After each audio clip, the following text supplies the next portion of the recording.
मानक चंद, कमला देवी, राकेश, नीतू, ऋषभ और Ayushi Musharraf, B123, Sethi colony, Jaipur. Shri Parshwanath re rolling mills limited, Durgapur 1, Vardhaman, West Bengal. Amita Jain, पत्नी अनिल कुमार जैन, संगीता जैन, पत्नी विपिन कुमार जैन। 2. स्वाध्याय मंडल, भगवान 1008 मुनि सुब्रतनाथ मंदिर, बारामती, महाराष्ट्र। श्री दिगंबर जैन आदिनाथ महिला मंडल, नमक मंडी, उज्जैन, मध्य प्रदेश। श्रीमती सुलोचना देवी काला, पत्नी श्रीपाल काला, सुपुत्र मनीष कुमार, अंकित कुमार, अनुराग जैन। केडी जैन, आगरा। स्नेहलता जैन, पत्नी ऋषभ कुमार जैन, कीर्ति जैन, पत्नी राजीव कुमार जैन, गीता जैन, पत्नी संजीव कुमार जैन, अनुप्रिया, अमिदीप, तन्मय, तनिष्क, खुरई सागर। विजेंद्र कुमार जैन, निशा जैन, अतुल, नीरज जैन, शालिनी जैन, श्रुति जैन, यश जैन, हर्ष जैन, जोधपुर, राजस्थान। प्रवीण चंद्र चीमन लाल शाह परिवार, पलडी, वसना, अहमदाबाद। स्वर्गीय श्री फकीर चंद जैन, स्वर्गीय श्रीमती सरोज देवी जैन, सुनील जैन, श्रीमती मंजू जैन, सत्येंद्र कुमार जैन, श्रीमती कर्मेश जैन, मानु जैन, श्रीमती दीप्ति जैन, श्रीमती मोनिका जैन, नितांत कुमार जैन। स्वर्गीय श्रीमान चौथमल जी जैन की स्मृति में धर्मपत्नी श्रीमती मनोरमा जैन, श्रीमती शर्मिला जैन, पत्नी श्री राजेंद्र जैन, प्रतिभा जैन, पत्नी संजय जैन, सोनू जैन, पत्नी मुकेश जैन, स्तुति जैन, पत्नी नवनीत जैन, विभूति जैन, पत्नी योगेश जैन, ज्योति नगर, जयपुर।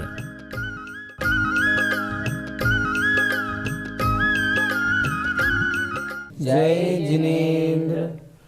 नमः श्री वर्धमानाय निर्धूत कलिलात्मने सालोकानां त्रिलोकानां यद् विद्यादर्पणायते।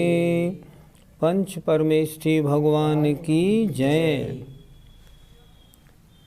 रत्नकरण श्रावकाचार्य जी में 11 प्रतिमाओं का वर्णन हो गया। पिछली पाठशाला में 11 प्रतिमाएं पूरी हो गई। क्षुल्लक और एलक महाराज की चर्चा भी हो गई। अब आज चर्चा होगी वास्तव में शास्त्रों का ज्ञाता कौन है, उसके बारे में। अगला 148 नंबर का श्लोक देखें।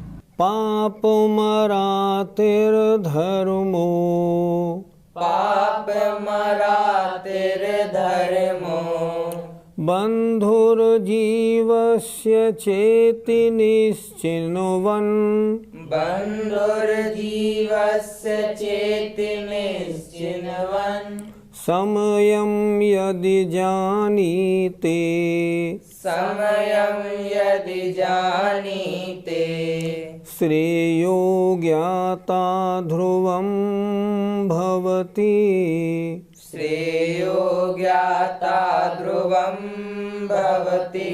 बोलिए।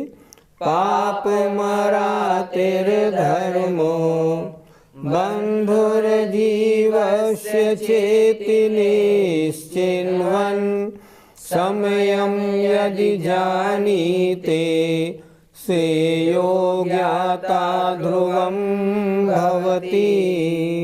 पापम अराति ही, पाप शत्रु है जीव का। धर्मो बंधु, और धर्म बंधु है जीवस्य, जीव माने आत्मा का। च इति, इस प्रकार, निश्चिन्वन, निश्चय करने वाला। यदि समयम जानीते, आगम को जानता है, अर्थात सारी चर्या आगम के अनुसार करता है, आगम को जानकर पाप को छोड़ना और पुण्य को, धर्म को ग्रहण करने का कार्य करता है, तो श्रेयो ज्ञाता ध्रुवम भवति। निश्चय से श्रेय माने कल्याणकारी ज्ञाता, श्रेष्ठ ज्ञाता होता है। श्रेष्ठ ज्ञाता कौन? जो पाप को शत्रु माने और धर्म को अपना बंधु माने और आगम का जानने वाला हो।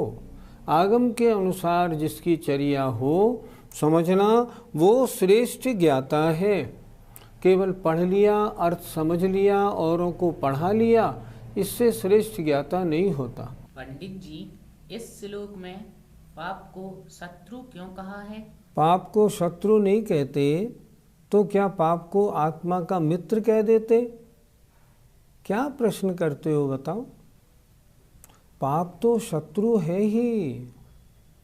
पाप शत्रु क्यों है कि पाप, हिंसा आदि 5 पाप या कषाय आदि परिणाम, ये भी तो पाप ही हैं।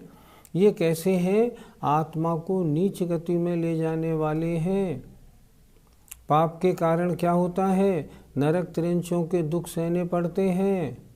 1 इंद्री 2 इंद्री विकलेंद्री में जन्म लेना पड़ता है, असैनी बनना पड़ता है। मनुष्य बन जाए तो पाप के कारण मनुष्य में विकलांग है, अंधा है, गरीब है, लूला बनना पड़ता है।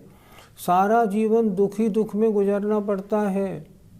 अगर पाप किया हो, देवों में भी बन जाए तो किलविशिक अभियोग्य जाति का देव बनता है।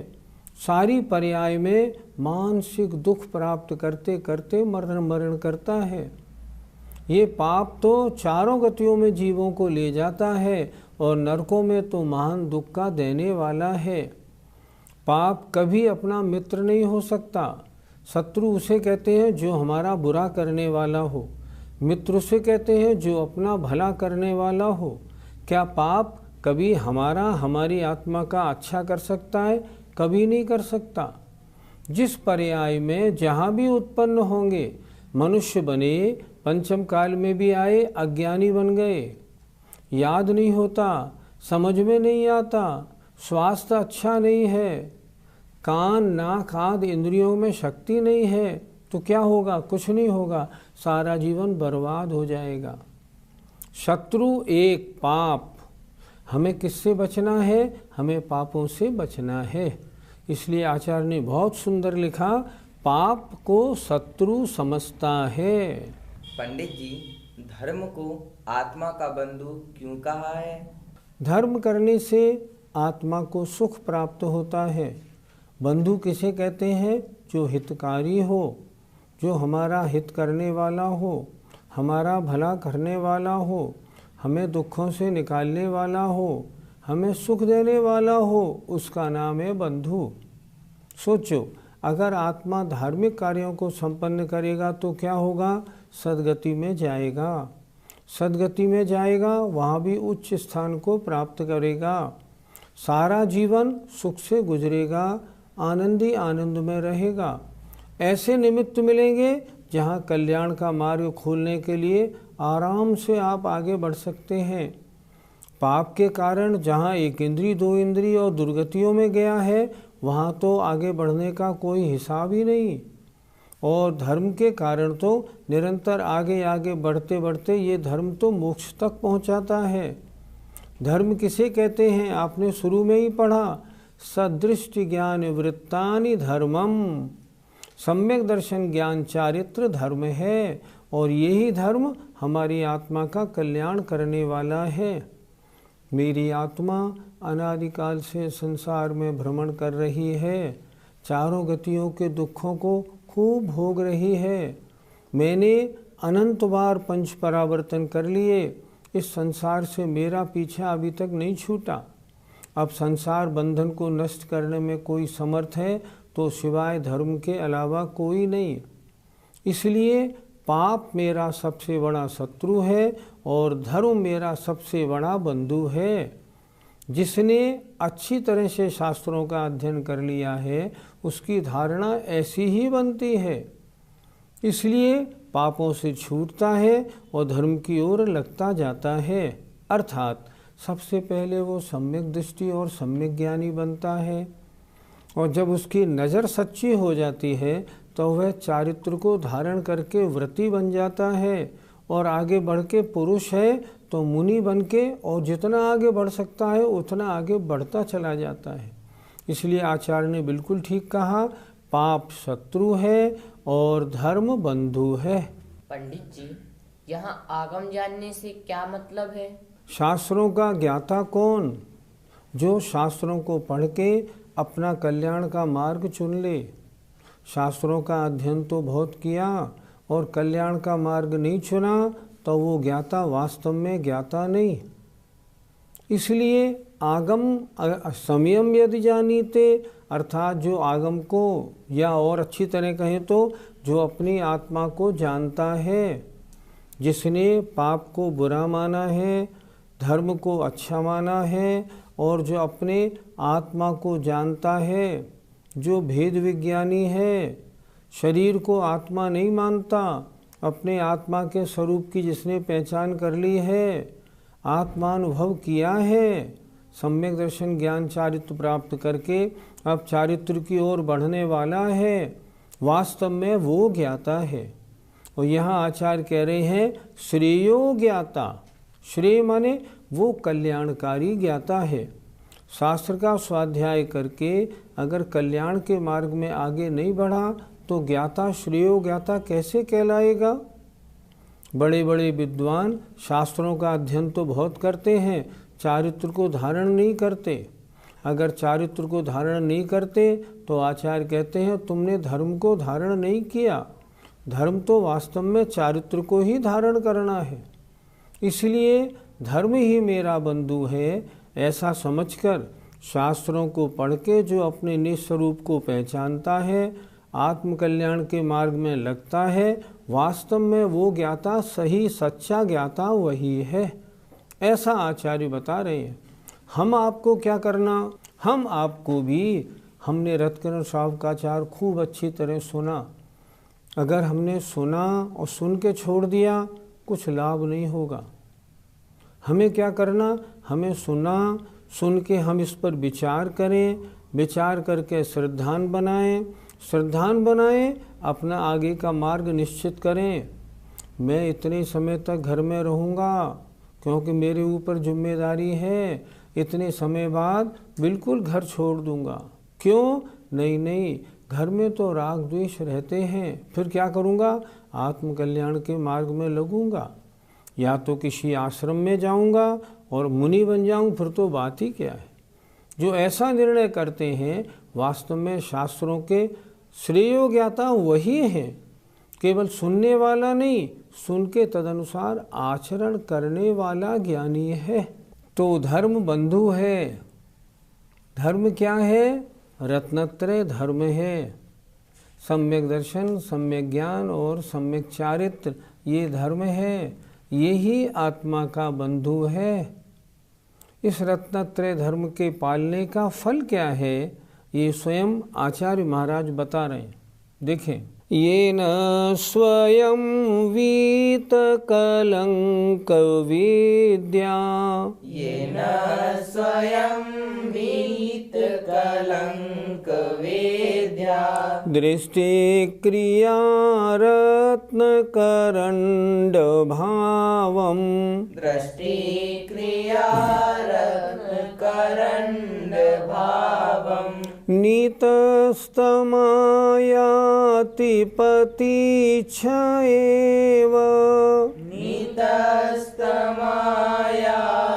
पतिच्छएव, सर्वार्थ सिद्धि स्त्रीषु विष्टपेषु, सर्वार्थ सिद्धिस्त्रीषु विष्टपेषु।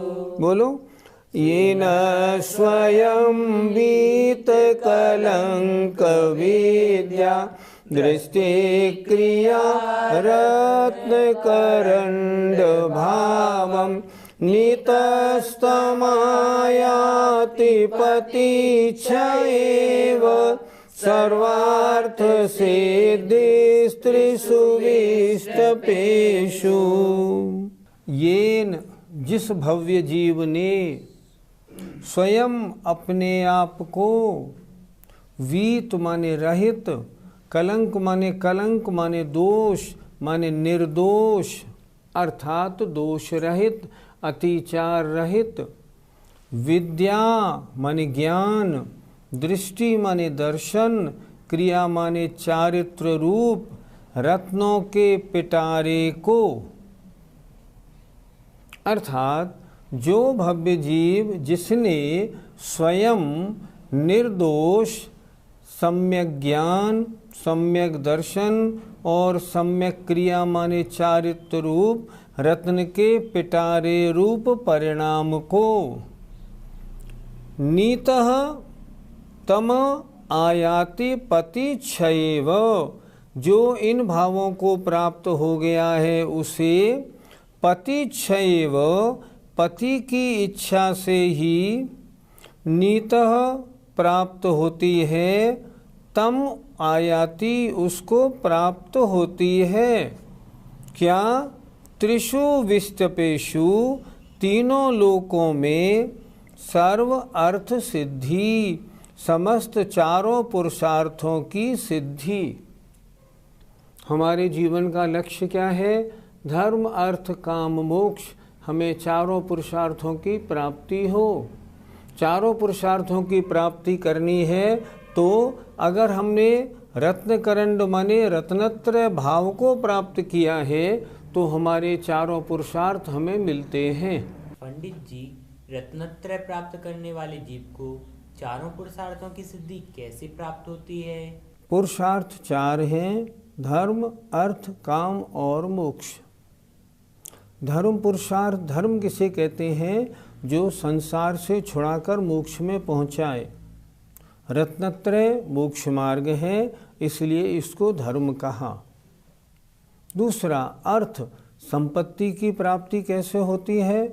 जो रत्नत्रय को धारण करते हैं वे ही जीव 63 शला का पुरुष बनते हैं, वो ही तीर्थंकर बनते हैं, वो ही चक्रवर्ती बनते हैं। नारायण, प्रत्यनारायण, बलभद्र पद भी उन्हीं को प्राप्त होता है। ये सब रत्नत्रय निर्दोष पालन करने का फल है। तीसरा आया काम, सांसारिक भोग। सांसारिक भोग उसी को प्राप्त होते हैं, अर्थात 96,000 रानियां चक्रवर्ती की, 14 रत्न, 9 निधियाँ, 6 खंडों का स्वामित्व, 32,000 मुकुटबद्ध राजाएं जिनकी सेवा करते हैं। ऐसे सांसारिक सुखों की प्राप्ति किसको होती है? जो रत्नत्रय को धारण करते हैं। चौथा पुरुषार्थ है मोक्ष। मोक्ष पुरुषार्थ किसको मिलेगा? जो रत्नत्रय को धारण करेगा। रत्नत्रय को धारण किए बिना मोक्ष मार्ग नहीं बनता और मोक्ष प्राप्त भी नहीं होता। इसलिए रत्नत्रय रूप परिणाम ये कैसे हैं? ये अगर आत्मा में आ जाते हैं तो चारों पुरुषार्थों की सिद्धि बनती है। पंडित जी, इस श्लोक में ये पति की इच्छा से क्या शब्द कहे हैं? तीनों लोकों की विभूति, ये क्या है? स्त्रीवाचक है। चारों पुरुषार्थों की सिद्धि स्त्रीवाचक है। अर्थात जैसे स्त्री पति की इच्छा से वर्ण करती है, उसको अपना लेती है, जैसे संपत्ति पति की इच्छा से वर्ण करती है, उसी प्रकार जो रत्नत्रय को धारण करते हैं उन्हें तीनों लोकों की सारी संपत्तियां पति की इच्छा से उन्हें स्वीकार करती हैं। चारों पुरुषार्थों की सिद्धि उनको पति की इच्छा से वर्ण कर लेती है, अर्थात उस जीव को चारों पुरुषार्थों की सिद्धि और तीनों लोकों के समस्त सुखों की प्राप्ति हो जाती है। जैसे पति की इच्छा से कोई स्त्री किसी को वर्ण करके उसको स्वीकार कर लेती है, उसी प्रकार तीनों लोकों की विभूति, संपत्ति, चारों पुरुषार्थों की सिद्धि उसको अपने पति रूप में स्वीकार कर लेती है। क्यों? क्योंकि उसने रत्नत्रय धर्म का पालन किया है। अर्थात रत्नत्रय धर्म पालन करने वाले को ही तीनों लोकों की सारी विभूतियाँ और चारों पुरुषार्थों की सिद्धि प्राप्त होती है।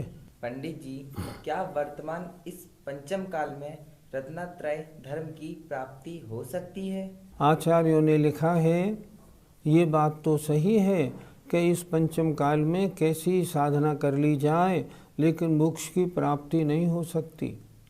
लेकिन इतना तो है, अगर इस पर्याय में, ये मनुष्य पर्याय हमको मिली है, इस पर्याय में हम अच्छी प्रकार धर्म का साधन करते हैं तो अगले भाव में इंद्र बन सकते हैं, लोकांतिक देव बन सकते हैं। मोक्ष तो पंचम काल से कोई नहीं जा सकता, चाहे कितने बड़े आचार्य हों, कोई भी हों। लेकिन इतना तो है, अगर यहाँ साधना अच्छी करेंगे तो अगले भाव में कहाँ जाएंगे, लोकांतिक भी बन सकते हैं, इंद्र आदि पर्यायों को भी प्राप्त हो सकते हैं। और जितने लोकांतिक होते हैं या जितने दक्षिणेंद्र, सौधर्मेंद्र आदि होते हैं, ये अगले भाव में मनुष्य बन के नियम से मोक्ष जाते हैं। तो रत्नत्रय धर्म का पालन करने वाले को आज नहीं तो कल निकट में ही मोक्ष की प्राप्ति होनी है। जब तक संसार में रहेगा तब तक सांसारिक सुखों को भोगेगा, वहाँ भी कष्ट नहीं होगा और अंत में मोक्ष की प्राप्ति उसी को होगी। बिना रत्नत्रय धर्म पालन किए आज तक न किसी को मोक्ष मिला है, न किसी को भविष्य में मोक्ष मिलेगा। इसलिए मोक्ष की प्राप्ति का मुख्य कारण रत्नत्रय धर्म है। अर्थात रत्नत्रय धर्म पालन करने का फल क्या है, चारों पुरुषार्थों की सिद्धि और सांसारिक और पारमार्थिक विभूति की प्राप्ति। पंडित जी, यहाँ आचार्य क्या कहना चाह रहे हैं? आचार्य सुमंत भद्र महाराज ने शुरू में 2 नंबर के श्लोक में कहा था, देश्यामि समीचीनम धर्मम कर्म निवर्हणम संसार दुखतः सत्वान यो धरत्युत्तमे सुखे। मैं उस सच्चे धर्म को कहता हूँ, देश्यामि समीचीनम धर्मम, जो कर्मों को नष्ट करने वाला है और संसार के दुख से छुड़ाकर जीवों को उत्तम सुख में पहुँचाने वाला है। अब आचार्य ग्रंथ को पूरा कर रहे हैं, इसलिए आचार्य कह रहे हैं, मैंने इस प्रकार सम्यक दर्शन, सम्यक ज्ञान और चारित्र के धारण रूप जो ये सब कुछ कहा है, ये 4 पुरुषार्थों की सिद्धि कराने वाला और क्रम से मोक्ष कराने वाला है। ये बात निश्चित है, श्रावक धर्म का पालन करने से तो मोक्ष नहीं मिलेगा, लेकिन श्रावक धर्म का पालन करने वाला ही तो मुनि बनेगा और मुनि बनने के बाद वो ही मोक्ष प्राप्त करेगा। इसलिए मैंने श्रावकाचार का वर्णन किया। जो इन श्रावक के आचारों को पालन करता है वो शीघ्र ही 1-2 भाव में जल्दी से जल्दी मोक्ष को प्राप्त कर लेता है। जब तक संसार में रहता है तब तक संसार की उत्कृष्ट विभूतियों को, धर्म अर्थ काम मोक्ष पुरुषार्थ रूप सिद्धियों को प्राप्त होके अंत में मोक्ष प्राप्त करके अपनी आत्मा को परम शुद्ध बना लेता है। इसलिए आचार्य कह रहे हैं, हे भव्य जीवो, यह जानकर कि समस्त सांसारिक सुख और मोक्ष सुख की प्राप्ति धर्म के पालन से होती है। अतः इस रत्करण श्रावकाचार में जो कुछ बताया गया है शुरू से अब तक, उस सबको अच्छी प्रकार समझो, श्रद्धा बनाओ और शक्ति अनुसार धारण करके इसका पालन करो। इस पर्याय को जो बड़ी मुश्किल से, बड़ी दुर्लभता से मिली है, इस पर्याय को व्यर्थ नहीं खोना है। संसार की समस्त सिद्धियां रत्नत्रय के फलस्वरूप हैं। अपनी आत्मा को परम शुद्ध बनाना चाहते हो, आत्मा के साथ लगे मैल को हटाना चाहते हो, आत्मा को सिद्ध बनाना चाहते हो, स्वयं परमात्मा बनना चाहते हो, तो क्या करो, रत्करण श्रावकाचार में जो कुछ लिखा है अच्छी तरह समझो और उसका पालन करो। जय जिनेंद्र। मानक चंद, कमला देवी, राकेश, नीतू, ऋषभ और आयुषी मुशरफ, B123, सेठी कॉलोनी, जयपुर।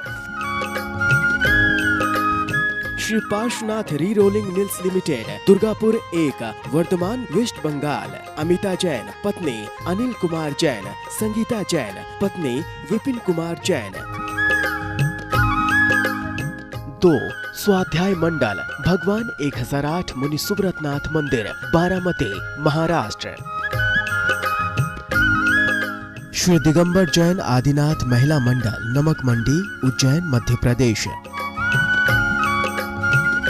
श्रीमती सुलोचना देवी काला, पत्नी श्रीपाल काला, सुपुत्र मनीष कुमार, अंकित कुमार, अनुराग जैन। केडी जैन, आगरा। स्नेहलता जैन, पत्नी ऋषभ कुमार जैन। कीर्ति जैन, पत्नी राजीव कुमार जैन। गीता जैन, पत्नी संजीव कुमार जैन। अनुप्रिया, अमिदीप, तन्मय, तनिष्क, खुरई सागर। विजेंद्र कुमार जैन, निशा जैन, अतुल, नीरज जैन, शालिनी जैन, श्रुति जैन, यश जैन, हर्ष जैन, जोधपुर, राजस्थान। प्रवीण चंद्र चीमन लाल शाह परिवार, पलडी, वसना, अहमदाबाद। स्वर्गीय श्री फकीर चंद जैन, स्वर्गीय श्रीमती सरोज देवी जैन, सुनील जैन, श्रीमती मंजू जैन, सत्येंद्र कुमार जैन, श्रीमती कर्मेश जैन, मानु जैन, श्रीमती दीप्ति जैन, श्रीमती मोनिका जैन, नितांत कुमार जैन।